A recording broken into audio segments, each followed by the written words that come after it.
Hello everybody. So in this screencast we're going to look at how to get the user's current location. In the previous videos we looked at how you can show a map, a Google map, how can you move the map to a specific location. So basically Google Maps is just simply a canvas where you can draw something on. You can draw a line, you can put a marker, you can zoom in, zoom out, and so on. But how can I find the user's current location? And basically to do that we need to follow specific steps. But in general, what is going to happen is that one, we have to ask the user for permission. So the app has to ask for permission. And if the permission is allowed, then the app should set up something called a location manager. Okay, and that location manager has a delegate. And basically that delegate will have a function that tells you that the location has been updated. And when the location gets updated, you get to know what's the location of the user. So basically, it is the system is very straightforward. You ask the user for permission. If the user allows you to use the location services, then you go and enable the delegate, and then you listen for location updates, meaning that as the user changes their location, then you are able then the delegate is alerted to these changes in the location, and then you are able to find out that the user is on the move, for example. Another thing to think about it is that what if you would like to filter these location updates? And this is also enabled by the location manager. You can tell the location manager, I'm interested in changes that happen within, say, for example, if the user changes the location above 1 mile, or for example 1 kilometer, I would like to be updated. Or if the user changes the location within the next 5 minutes, I'd like to know that also. Okay, so there is something called a filter that we will look at in a little bit.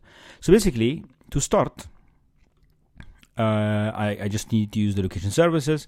To start the standard location services, okay, we need to actually ask first for permission. So basically, the standard location service requires in-use or all authorization. So basically, for location services, you can ask for in-use, meaning that the app only will use your location as the app is being used, or you can look for always authorization, and that always authorization, this means the app will use the location services even when the app is not actually being used. Okay, so like for example, how to request permission. I guess you have seen this before, where you see a pop-up, and we saw this pop-up when we tried to access the camera roll, and the permission was requested automatically for us.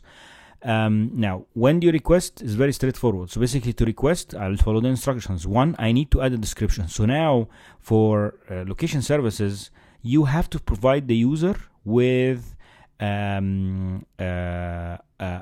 privacy description. Why are you actually using this permission or requesting this permission? And basically, what we do is we go to the info list, and I just copied this key, and we go to the info list. Click on plus, I'll paste it and press on enter, and it says private location when in use, privacy usage description. Why? So basically the app needs to locate your to find your location, to provide you with maybe places, close by places, for example, right? So basically, you describe exactly why do you need the user location. So now we are here. Now to ask for permission is to request the permission. You create a location manager, and then all you do is that you request enable services. So basically, we will set up the delegate for it, and then we check to see if it is not determined. The case of the authorization is determined or no.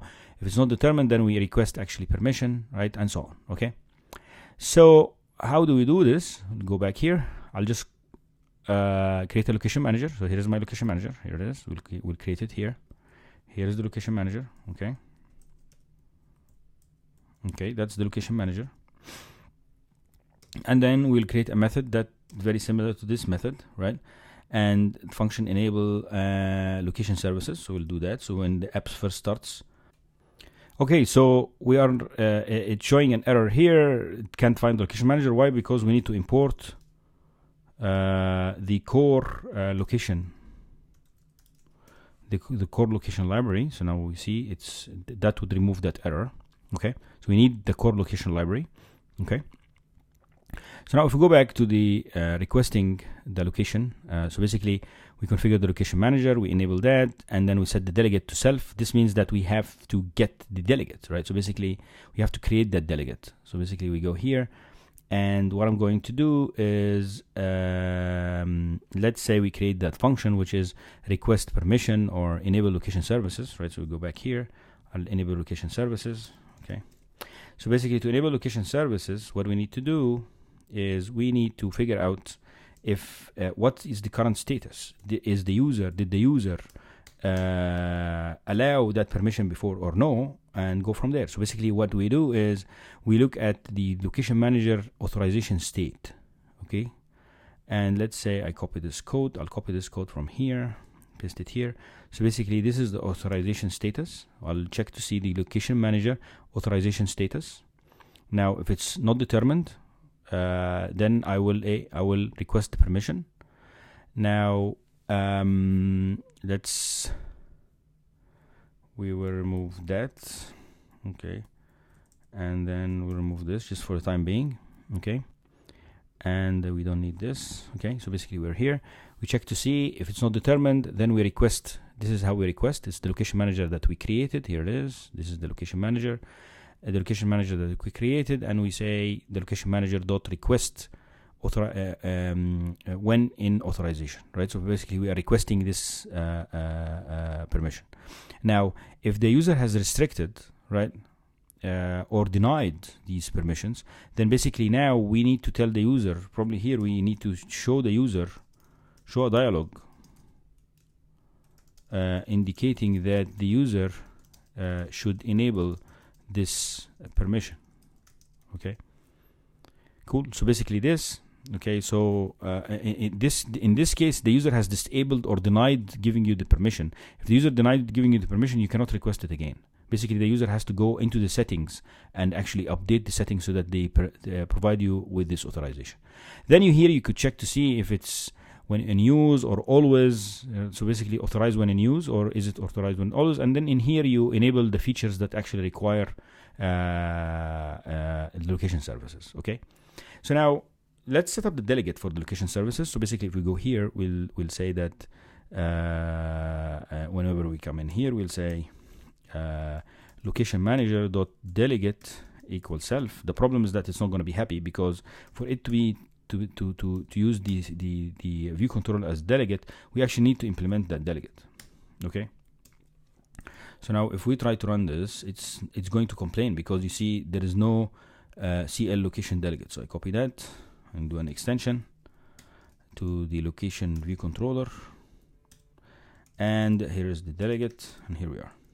Okay, so basically if we run this, here it is, it's happy, not an issue. I never called this method, so we'll look at it in a little bit, but we will ask for authorization in a little bit. I'll call this method now. Okay, so basically I'll call it here. Okay, now if you scroll down a little bit, so basically what you could do is you could have the delegate has did change authorization method. So basically if we go here and in location manager did change authorization, you can look here and find did change authorization, and here it is, did change authorization, and it actually also provides you the authorization status, which you can actually use it here to figure out what did the user do. You know, you will ask to enable services, right? So we'll ask to enable services, we check to see what the user has done, and then the user could deny or accept. Basically then this method is going to get called. Okay, and then you have another case switch, again very similar to the one we had in the previous method here. Okay, cool. So that this function gets called when the actual user authorizes or not authorizes. Okay, cool. So now we are here, that's the delegate. We look at the authorization status. Now what if we would like to, so basically we did all of that, right? We check the authorization status, right? And we checked all of this stuff. Now we can also set up the if everything looks okay, then what we could do is we can set up the authorization manager to do something. So basically now here function, setup for location updates maybe. Okay, and then basically here we will just indicate that the delegate basically we will just start location updates. We could do that self.locationmanager.start location updates. Okay, start updating location. Okay, so or start location updates, which is basically what we have here. Start updating location. Cool. Start updating location. Okay, now when you start updating location, you should get the location here. What I will do is we'll do location manager, and you could see here did visit, did exit, no, the location manager, and you could see here that there will be did enter region, did start monitoring for, did update hitting, did update locations, and so on. So basically this is the one that we are looking for, did update locations, and it gives you an array of locations. And you could see here, if you look at the documentation, here it is, did update locations, and you get actually some locations. So basically what I will do, I'll just print, I'm going to print, let's say let location, I'll get just the last location. It gives you an array, right? So basically locations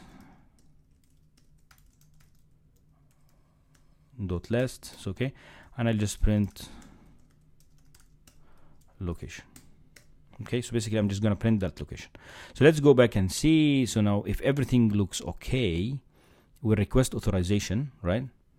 If it's restricted or and so on, if everything looks okay, we will go here, right? We will enable, we will start updating location. So basically, or we could just say setup for location updates. I'll just say self.setup.location updates if everything looks okay. Now if the user asks for permission, right, and then we are back here, then we can go and do this switch statement. Okay, so basically we could check to see if the user actually asked, if the user we can do a switch on this on the if the user authorizes, we need to know that the user authorized so that we can do things, right? So basically take this out, authorization when in use, right? I will do this when in use, or for example this, or always, right? If the user authorizes the location, what I will do is I will just say setup for location updates. Okay. All right, so basically let's go through this again just to see what is going to happen when I run this. Basically I'm just enabling location services. It goes here, it sets the delegate to be this self, and then here we are checking to see what is your authorization status. If it's not determined, this means you were not asked before, and then we ask you, request you for authorization. Now if the user actually already has authorized this before, then we just set up for location updates so that you can get the location updates. Excellent. Okay, now if we ask the user for permission, then what happens is that when the user gives us, makes a decision based on that, this method gets called in the delegate, which is a location manager did change authorization, and then basically we go here and we find out did the user deny or restricted, or did the user allow with its permission, or it's still undetermined. Okay, so basically if the user allows, we set up for location updates, and then basically what's going to happen in setup for location updates, we're just saying start updating the location. Okay, and then when we run this, you will see that we are going to get the location. Now we look at how we can set up that location and how do we get these locations. So let's see. Okay, to run this, you see it asks for the location. Okay, I'll say allow, right? And then you can see here I'm getting my location. Excellent. So basically, how do I get the location? If you go to hardware, right, and basically there is location here. So let's say debug location. Sorry, you go to debug location, and you could see you could just say custom location, or let's say go for a city run, right? I could say city run, and then basically for a city run, I'm getting I'm getting the location. You see here the location for the city run, right? Or you could just go back to the debugger and go back here, and you could say, for example, I want to do a bicycle ride, and this shows you the bicycle ride, and you could see. Okay, so basically you can see the current location. Now what I could do also, instead of they have these features which is something that is dynamic, or you could say I want Apple. See, for example, this is Apple's address, so we could see that it only advertised only one, right? Now if I change the address, let's say I can go here, I could just say where is it again? We go back here, and I'll change the address to, say, you go here, and I can provide a custom address. Maybe I can enter a specific address if I want to, right? And basically, let's say okay, and you can see here my address is the address that got put down here. Okay, cool. So basically, you can control how often you get these address updates by, for example, if you look at using the standard location here, there is something called the location manager. You could say what's the current accuracy, and so on. So basically, let's say I'll copy this, and also you can also provide a filter. So how do we do that? It's here. Before the start location updates, you could set up a filter. Okay, so you could say, for example, I could say the accuracy. I could say I want high accuracy, low accuracy, and so on. CLL, and you could say accuracy in kilometers, accurate to the nearest kilometer, accurate to the hundreds of meters, and so on, or 10 meters, something like that. So what's the current accuracy that I'm interested in? And then every 100 meters, I get an advertisement. Okay, so let's say every meter. I want to get an advertisement every meter. Okay, so now if I'm doing it like this, let me delete this. Okay, I'm gonna get an advertisement every meter. Okay, every 1 meter. So these are gonna be a lot of advertisements. Or let's say every 1,000 meters, 10,000 meters. Okay, this means that I'm not getting these advertisements that often. So now if I go back and run this app, okay, and I change the okay, so now I change the debug, okay, to location, and I'm gonna say freeway drive. Okay, I'm still not getting these updates that frequently because I'm not interested. I'm interested in changes in location to 10,000 meters. Okay, so now if I make it a little bit smaller, run this again, every 100 meters I should get an advertisement. Okay, every 100 meter change I should get an advertisement. You see here, I'm getting these advertisements now. Okay, as the user is changing their location, I'm getting more advertisements, as we can see. Okay, so basically, and you can see I'm getting more locations. If I make it smaller, I'll get much more locations. Okay, so this allows you to filter how often the user is sending you these locations. You can see I'm getting more location updates, so every 10 meters. Of course, you have to set up your filter in a way to reduce the amount of energy used, because now the GPS is on and you are continuously monitoring, right? Okay, so then you can go in, and from that location you can display it on a map, do something with it, and so on. That was a quick introduction to using location services and asking for permission from Apple's platform to request location, and how to get these locations when they are being advertised. Please let me know if you have any questions. Thank you.